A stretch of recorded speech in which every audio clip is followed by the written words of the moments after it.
ఎయిర్పోర్టులోకి వెళ్ళి పట్టుకొచ్చేస్తూ ఉంటారు. ఈ పోలీసులు అంటే ఇవాళ ఉన్నటువంటి చాలామంది పోలీసులు అమ్మాయిలు కనపడలేదని తల్లిదండ్రులు వచ్చి మొత్తుకుంటే పట్టుకోరు. మా అమ్మాయిని వేధిస్తున్నాడు, ఆయన్ని కట్టడి చేయమంటే కట్టడి చేయరు. చంపేశాక వచ్చి శవ పంచనామా చేయటానికి మాత్రమే వస్తున్నారు. పవన్ కళ్యాణ్ చెప్పాడంటే మాత్రం పట్టేసుకుంటారంట. నాకు అర్థం కాదు, ఇదేం పోలీసింగ్ అంటే? రాష్ట్రంలో ఆడపిల్లలు కనపడకపోతే ఇద్దరినే పట్టుకున్నారు పోలీసులు ఇప్పుడు దాకా.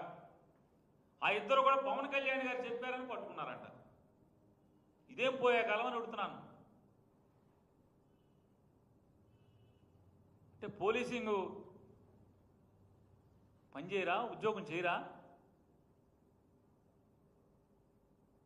పోనీ అందరం పవన్ కళ్యాణ్ దగ్గరికి వెళ్దాం, కనపడిన ఆడపిల్లలందరూ మా అమ్మాయి తప్పిపోయిందని చెప్తాకంటే అతనేమో షూటింగ్లో ఉంటాడు, ఇక్కడ ఉండడు, దొరకడు, చిక్కడు దొరకడు. ఓ సినిమా తీయాలి ఇక, చిక్కడు దొరకడు.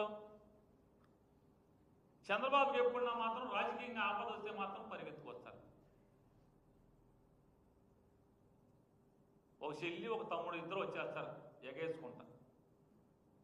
చంద్రబాబుకి ఏమైనా చికాకు వచ్చిందంటే రాజకీయంగా ఒక చెల్లి ఒక తమ్ముడు కలుగులోంచి బయటకు వస్తారు. మిగతా అప్పుడు ఏం చేస్తారో మనకు తెలియదు. ఇతనైతే మనకు అప్పుడప్పుడు కనపడతాయి ఫోటోలు గిటోలు షూటింగ్ అని. Download ShareChat.